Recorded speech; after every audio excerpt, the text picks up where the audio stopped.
Bro, এই হচ্ছে সেই আপনাদের বালমুড়ে স্মার্টফোন যার রিভিউর জন্য আপনারা এতদিন ওয়েট করছিলেন। এবছরের সবচাইতে বেশি রিকোয়েস্ট পেয়েছিলাম এই ছোট্ট মাখনের জন্য। এর দাম ছিল $920, বাংলাদেশি টাকায় 1,00,000 টাকা বলতে পারেন, যা রাইট নাও বাংলাদেশে পাওয়া যায় মাত্র 12-13 হাজার টাকায়। এই স্মার্টফোনে কোয়ালকম স্ন্যাপড্রাগন 765G প্রসেসর রয়েছে, 6GB র্যাম, 128GB স্টোরেজ। এত কিছু দেখে আপনারা সবাই পাগল হয়ে আছেন, বাট না, লাভ দেওয়া যাবে না। এই ডিভাইস আসলে কেনা উচিত কি না, নাকি পাওয়া মাত্রই কিনে নেওয়া উচিত, সেই বিষয়টা আমরা ফাইন্ড আউট করবো আজকের ভিডিওতে। বালমুড়া এই কোম্পানিটা মূলত টোস্টার তৈরি করে। টোস্টার বুঝেন? তারা তৈরি করছে একটা স্মার্টফোন, জাপানিজ কোম্পানি। 2021 সালের নভেম্বরের 26 তারিখে এই স্মার্টফোনের প্রথম সেল শুরু হয় জাপানে, আর তখন দাম ছিল $920 মতো। তো সেই হিসেবে বললাম বাংলাদেশে প্রায় 1,00,000 টাকার মতোই।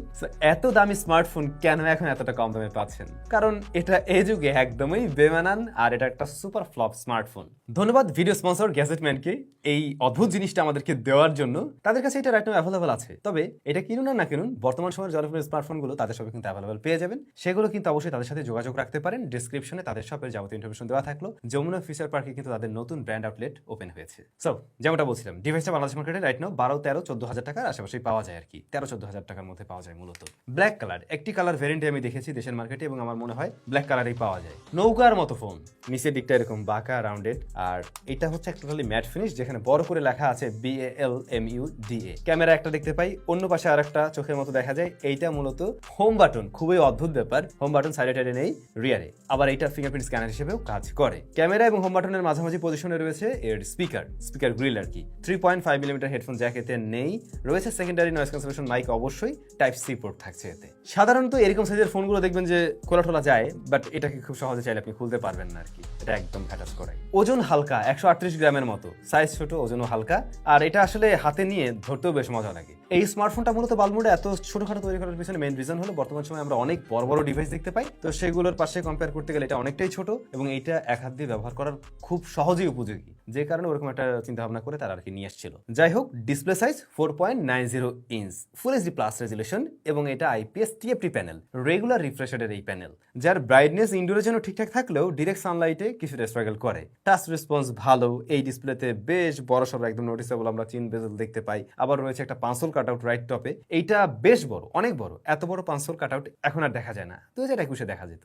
78% স্ক্রিন টু বডি রেশিও, তো বুঝতেই পারছেন যে আসলে এইটা সাইজে ছোট হলেও বেশ বড় সড়ো বেজেল আছে আর কি। তবে কেন জানো এইটার ডিসপ্লেতে ভিডিও দেখে আমার কাছে মজা লাগছে, মানে জিনিসটা ছোট্ট একটা, তো জাস্ট তখন বড় করে দেখা যায় পাঁচল কাটআউটটা, এর বাইরে সবকিছুই ঠিকঠাক আছে। আমি জানি না এত দামি একটা স্মার্টফোনে ওরা কেন IPS দিল। অবশ্যই ওই টাইমেও এটাতে অ্যামোলেড ডিসপ্লে দেওয়া উচিত ছিল, যেহেতু দামটা কিন্তু একদম অন্যান্য ফ্ল্যাগশিপ লেভেলের স্মার্টফোনের মতো। $920, কম কথা না। প্রসেসরটা অবশ্যই ভালো। এই স্মার্টফোনে রয়েছে কোয়ালকম স্ন্যাপড্রাগন 765G SoC, যা মূলত 5G একটি প্রসেসর, এবং এটা রান করছে কিন্তু অ্যান্ড্রয়েড 11-এ, আর 6GB র্যাম, 128GB স্টোরেজ। এখানে একদম স্টক অ্যান্ড্রয়েড আছে এমনটা না, এর উপরে কিছুটা কাস্টমাইজেশন আছে। ওরা মানে বালমুড়া ওরা এখানে একটু পাকনামি, ওরা হালকা একটু কাস্টমাইজেশন নিয়ে এসছে, যে বিষয়টা আপনারা ফিল পাবেন। আর এমনিতে ডে টু ডে ইউজেসে দেখছিলাম এটা ভালো রেজাল্টই দেয়, মানে 6GB র্যাম 13,000 টাকার জন্য গুড এনাফ। যদি 13,000 টাকা দিয়ে আপনারা কিনেন সেই জায়গা থেকে ঠিক আছে, কিন্তু অ্যান্ড্রয়েড 11 আপনি এই মুহূর্তে ব্যবহার করবেন কেন ভাই? এই মুহূর্তে আপনি 12-13,000 টাকায় অ্যান্ড্রয়েড 13-এর ফোনগুলো পেয়ে যাবেন। কোনোটা আসছে যেগুলোতে আপনি 14ও পাচ্ছেন হয়তো। তো সেই জায়গায় এখানে অ্যান্ড্রয়েড ভার্সন হিসেবে বেশ কিছুটা পিছিয়ে থাকছে। আর স্কোর, স্কোর এই প্রসেসর তো মোটামুটি ভালোই দেখায়, এখানে আমরা মোটামুটি ওকে লেভেলের দেখছি আর কি। ডে টু ডে ইউজেসে এটা মোটামুটি ঠিকঠাক রেজাল্ট দিচ্ছে। এই প্রসেসরটা আসলে বেশ ভালো শক্তিশালী একটা প্রসেসর বলা যেতে পারে, বিশেষ করে যখন কিনা আপনি 13K পেয়ে যাচ্ছেন। 13,000 টাকা কি প্রসেসর এবার পাওয়া যায় ইউনিভার্সিটি এই মুহূর্তে? তো সেই স্মার্টফোনগুলোর সাথে কম্পেয়ার করতে গেলে এটা ভালো রেজাল্ট দিচ্ছে ঠিকই, বাট লং রানে গিয়ে কিন্তু এই স্মার্টফোন টিকবে না। ফার্স্ট অফ অল অ্যান্ড্রয়েড 11-এ রান করছে, এটাতে আর আপডেট পাবেন না, এটুকু শিওর থাকুন। আর ডে বাই ডে অ্যাপগুলো আরো আপডেটেড হয়ে আসছে, যেটা এই স্মার্টফোনের সাথে একটা টাইমের পরে সিঙ্ক করবে না। তারপর এখনকার দিনে অনেকেই স্মার্টফোন দিয়ে গেমিং টেমিং করেন। এখানে ভালো প্রসেসর পেলেও স্ক্রিনটা এতই ছোট যে এতে আপনি কিভাবে গেম খেলবেন বলুন? মানে 2 আঙুল নিয়ে আসলে তো সবকিছু ঢেকেই যাচ্ছে, সুতরাং ওই মজাটা আর পাওয়া যায় না, মানে অ্যাকচুয়াল ফিলটা আপনি এখান থেকে নিতে পারবেন না। এই প্রসেসরটা অন্যান্য স্মার্টফোনের সাথে আমি খুব একটা গরম হতে দেখিনি, বাট এই স্মার্টফোনের সাথে মোটামুটি হিট জেনারেট করে। একটু হেভি প্রেসার দিতে গেলেই দেখছিলাম যে ফোনটা ভালো রকমের হিট জেনারেট করে ফেলছিল। এটা ব্যাটারির কারণেও হতে পারে। তবে ভিডিওর এইটুকু দেখে কেউ পার্চেস ডিসিশন নিয়ে ফেলাইয়েন না, মানে দৌড় দিকে কিনে ফেললেন না, একটু ওয়েট করেন। এটা নিয়ে আরো বিস্তারিত কথা আছে, সেগুলো জেনে শুনে তারপরে কেনার চিন্তা ভাবনা করেন। কম দামে পাইলেই কিনতে হয় না। স্মার্টফোনটার ক্যামেরা রয়েছে 48 মেগাপিক্সেল, মেন শুটার একটাই, ফ্রন্ট ফেসিং ক্যামেরা 8 মেগাপিক্সেলের। তবে এটাতে অবশ্যই পোর্ট্রেট মোডে ব্যবহার করা যায়। আর ক্যামেরার কোয়ালিটি আমার যা মনে হচ্ছে, যখন কিনা আমরা 13-14 হাজার টাকার অন্যান্য ফোনের সাথে কম্পেয়ার করি, তখন এটা এগিয়ে থাকবে। ইটস ট্রু, এটার ক্যামেরা কোয়ালিটি আউটডোরে মোটামুটি শার্পনেস ডিটেল ভালোই দেখাতে পারছে। তারপরেও ইনডোরের দিকে আমরা একটু সফটনেস লক্ষ্য করছিলাম, আর এক্সপোজার ব্যালেন্সে মাঝে মধ্যে একটু ইস্যু পেয়েছি এতে। বেশ কিছু ছবি এটা দিয়ে তোলা থাকলো, আপনারা দেখে মোটামুটি একটা আইডিয়া করতে পারবেন আই হোপ। তবে তুলনামূলকভাবে ফ্রন্ট ফেসিং ক্যামেরাটা একটু পিছিয়ে থাকছে যেন, মানে 8 মেগাপিক্সেল হলেও এটার থেকে আরেকটু বেটার আউটপুট আশা করা যায়। এখনকার স্মার্টফোনের সাথে কম্পেয়ার করতে গেলে এটা বেশ কিছুটা সফট লাগছে আমার কাছে আর কি। ভিডিও করা যায় সর্বোচ্চ 1080p 30 fps এ। একটা স্যাম্পল দেওয়া থাকলো আপনাদের জন্য। স্মার্টফোনটিতে সিঙ্গেল স্পিকার আছে, হ্যাঁ এই যে এইটাই মোটামুটি ভালো লাউড এবং ক্লিয়ার সাউন্ড দেয়। ফিঙ্গারপ্রিন্ট স্ক্যানারটা বলছিলাম, এটা মোটামুটি ফাস্ট এবং একুরেট রেজাল্ট দিচ্ছে। আর ব্যাটারিটা হলো 2500 mAh এর ব্যাটারি ব্যাকআপ না ভাই ভালো ছিল না। এই ফোনটা দিনে 2বার চার্জ করেও মানে পারা যায় না যদি আপনি আসলেই ব্যবহার করেন, এমন একটা অবস্থা।